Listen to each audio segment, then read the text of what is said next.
तो अब शुरू करते हैं चैप्टर 2 क्लास 6 का, जो कि है लैटिट्यूड्स और लॉन्गिट्यूड्स के बारे में।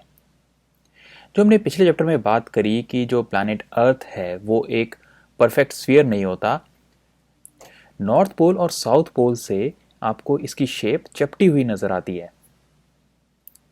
एक ग्लोब जो होता है वो एक छोटा मॉडल होता है अर्थ का। इसके अंदर आप कंट्रीज, कॉन्टिनेंट्स और ओशियंस को उनकी सही साइज की प्रोपोर्शन में देख सकते हैं। जब आप एक फ्लैट मैप के ऊपर, एक कागज़ के ऊपर कंट्रीज, कॉन्टिनेंट्स को देखते हैं तो उनकी सही साइज़ की प्रोपोर्शन रिफ्लेक्ट नहीं हो पाती।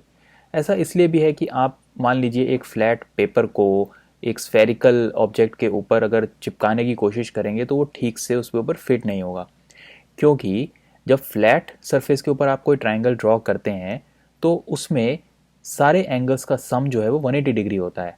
लेकिन एक स्फीयर के ऊपर जो ट्राइंगल ड्रॉ होता है वो इस रूल को फॉलो नहीं करता, क्योंकि इसमें जो लाइंस होती हैं वो कर्व्ड होती हैं। तो अब क्वेश्चन आता है कि अगर हमें कोई रेफरेंस लाइंस चाहिए किसी लोकेशन को पॉइंट आउट करने के लिए अर्थ के ऊपर, तो हम कैसे करेंगे? अगर आप ग्लोब को देखेंगे तो इसमें से एक निडल पास होती है जिस पे ये रोटेट करती है, और ग्लोब जो है वो थोड़ा सा टिल्टेड होता है।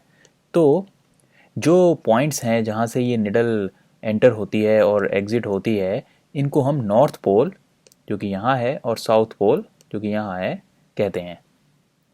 ग्लोब जो है इस निडल के अराउंड आप रोटेट कर सकते हैं, और जो असली अर्थ है उसमें जाहिर सी बात है ऐसी कोई निडल तो होती नहीं। ये अपनी एक्सिस पे जो है धुरी पे रोटेट करती है। एक और इमेजिनरी लाइन है जो कि ग्लोब को दो इक्वल भागों में डिवाइड करती है, इसे हम कहते हैं इक्वेटर। नॉर्दर्न भाग को हम कहते हैं नॉर्दर्न हेमिस्फीयर और सदर्न भाग को हम कहते हैं सदर्न हेमिस्फीयर। ये दोनों इक्वल साइज के ही होते हैं। तो इक्वेटर जो है वो एक इमेजिनरी सर्कुलर लाइन है और बहुत इंपॉर्टेंट रेफरेंस पॉइंट होती है लोकेशन निकालने के लिए। और इक्वेटर के ही पैरेलल ऐसी और भी सर्कुलर लाइंस होती हैं जिनको कि हम लैटिट्यूड्स कहते हैं। लैटिट्यूड्स को हम डिग्रीज में मेजर करते हैं, और जैसे जैसे आप ऊपर या नीचे की ओर जाते हैं ये डिग्रीज बढ़ती जाती हैं, जैसा कि आप इन दोनों फिगर्स में देख सकते हैं। इक्वेटर से पोल्स तक का जो रास्ता है वो 1/4 ऑफ अ सर्कल होता है, यानी कि 90 डिग्री कवर करता है। तो नॉर्थ पोल और साउथ पोल जो है वो 90 डिग्रीज पे होते हैं। तो 90 डिग्री नॉर्थ में हो गया नॉर्थ पोल और 90 डिग्री साउथ में हो गया साउथ पोल। जो भी लैटिट्यूड्स इक्वेटर के नॉर्थ में पड़ते हैं उन्हें हम नॉर्थ लैटिट्यूड कहते हैं, और जो साउथ में पड़ते हैं उन्हें हम साउथ लैटिट्यूड कहते हैं। तो इसलिए जब भी हमें लैटिट्यूड मेंशन करना होता है तो हम नॉर्थ या साउथ वर्ड का इस्तेमाल करते हैं, या फिर नॉर्मली एन या फिर एस का यूज़ करते हैं। एन नॉर्थ के लिए और एस साउथ के लिए। और आप ये भी ऑब्जर्व करेंगे कि ये जो साइज़ है लैटिट्यूड्स का, जो ये सर्कल्स हैं ये छोटे होते चले जाते हैं जैसे कि आप पोल्स की ओर बढ़ते हैं। इक्वेटर, नॉर्थ पोल और साउथ पोल के अलावा भी 4 और लैटिट्यूड्स हैं जो कि बहुत इंपॉर्टेंट होते हैं।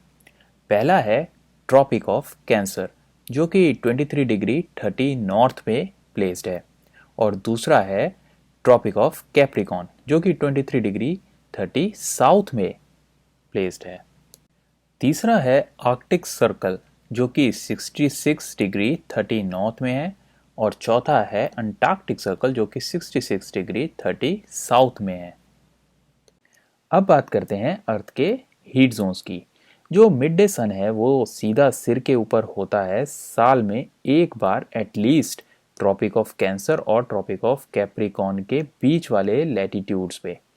अब जैसे इस लेफ्ट वाले फिगर में ट्रॉपिक ऑफ कैंसर वाली जो लाइन है उसके ऊपर अर्थ की रेज सीधी पड़ रही हैं। ये गर्मियों का मौसम है नॉर्दर्न हेमिस्फीयर का। राइट वाले फिगर में ट्रॉपिक ऑफ कैप्रिकॉन की जो लाइन है उसके ऊपर अर्थ की रेज सीधी पड़ रही हैं।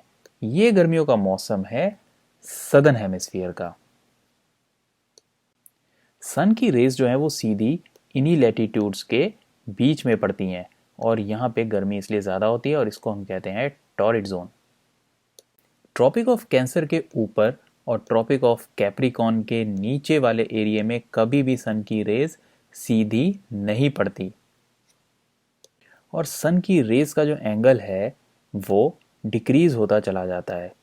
जैसा कि अगर यहाँ पे 90 डिग्री है तो यहाँ पे एंगल कम होगा और यहाँ पे एंगल और भी कम होगा, और इसी तरह साउथ साइड में भी होता है। तो इसलिए जो ये एरिया है ट्रॉपिक ऑफ कैंसर और आर्कटिक सर्कल के बीच का, और साउथ में ट्रॉपिक ऑफ कैप्रिकॉर्न और अंटार्कटिक सर्कल के बीच का, यहाँ पे मौसम बीच का रहता है और इसको हम कहते हैं टेम्परेट जोन। ये है नॉर्थ टेम्परेट जोन और ये है साउथ टेम्परेट जोन।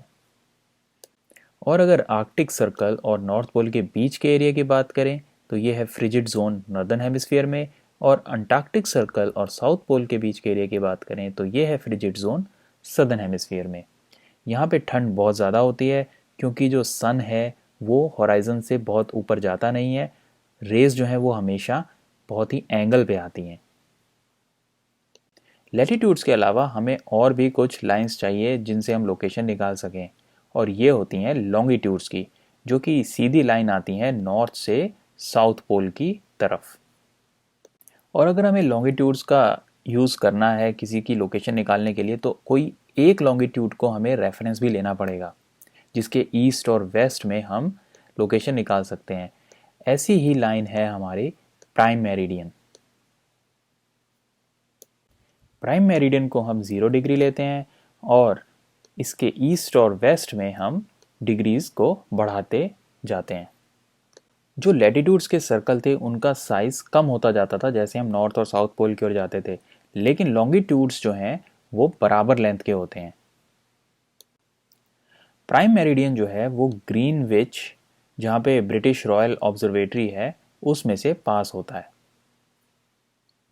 और जैसा कि हमने बात करी, प्राइम मेरिडियन को हम देते हैं 0 डिग्री और ईस्ट और वेस्ट डायरेक्शन में हम डिग्रीज बढ़ाते जाते हैं जब तक कि हम 180 डिग्रीज तक नहीं पहुंच जाते।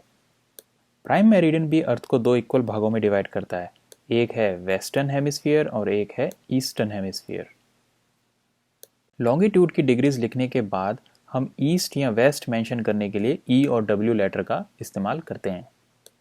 एक बहुत ही इंटरेस्टिंग बात है कि 180 डिग्री ईस्ट और 180 डिग्री वेस्ट जो है वो सेम ही लाइन पर लाई करते हैं। अब आप देखेंगे कि अगर हम लैटिट्यूड्स और लॉन्गिट्यूड्स को कंबाइन कर दें तो किसी भी जगह की लोकेशन को आप पिन पॉइंट कर सकते हैं। बस आपको लैटिट्यूड और लॉन्गिट्यूड पता होना चाहिए किसी भी जगह को लोकेट करने के लिए। अगर टाइम मेजर करने की बात करें तो अर्थ, मून और प्लैनेट्स की मूवमेंट से टाइम को मेजर किया जा सकता है। क्योंकि सूरज जो है वो रोज़ उगता है तो वो एक तरह का नेचुरल टाइम कीपर है हमारे लिए। जो लोकल टाइम है वो हम सन की मदद से निकाल सकते हैं।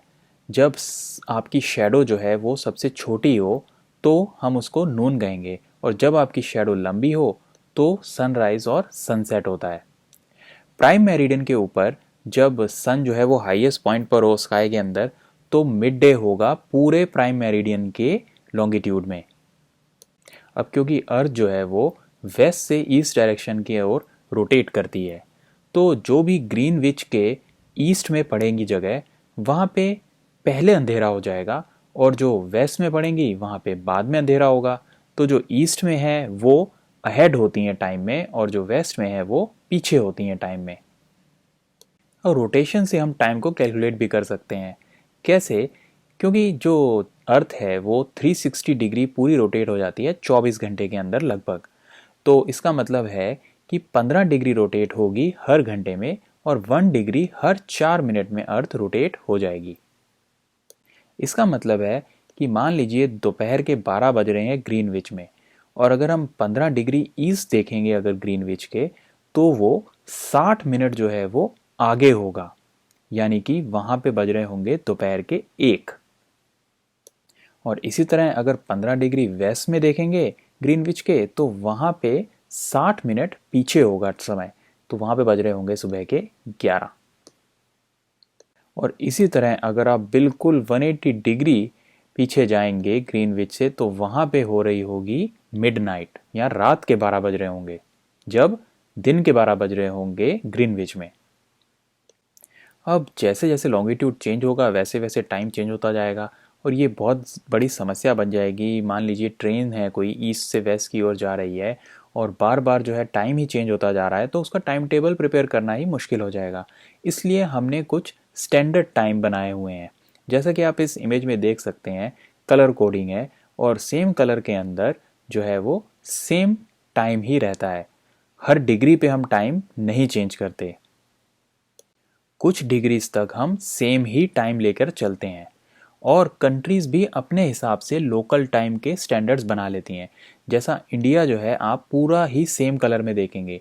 इसका मतलब भले ही ये कई अलग अलग लैटिट्यूड्स में इंडिया लाई करता है, लेकिन हमने टाइम जो है पूरे इंडिया में सेम ही रखा है। इंडिया में 82 डिग्री 30 ईस्ट का जो टाइम है उसी को हमने स्टैंडर्ड टाइम माना है पूरे देश के अंदर। और इस लॉन्गिट्यूड पे 82 डिग्री 30 ईस्ट पे जो टाइम पड़ता है वो 5 घंटे 30 मिनट आगे होता है जीएमटी के टाइम से। तो यानी अगर प्राइम मेरिडियन पे बजे हैं दोपहर के 12, तो इंडिया में बजे होते हैं शाम के 5:30। अब कई कंट्रीज़ हैं जो कि बहुत चौड़ी हैं, जैसे कि रशिया, तो वो पूरी कंट्री के लिए एक स्टैंडर्ड टाइम नहीं ले सकती, तो उन्होंने मल्टीपल स्टैंडर्ड टाइम्स लिए हुए हैं। वैसे तो अर्थ को हमने 24 टाइम जोन्स के अंदर डिवाइड किया हुआ है, जो कि एक एक घंटे के गैप पे हैं और 15-15 लॉन्गिट्यूड के डिस्टेंस पे हमें देखने को मिलते हैं। पर कंट्रीज़ ने अपने स्टैंडर्ड टाइम खुद डिसाइड किए हुए हैं। इस चैप्टर में इतना ही, मिलते हैं अगले चैप्टर में।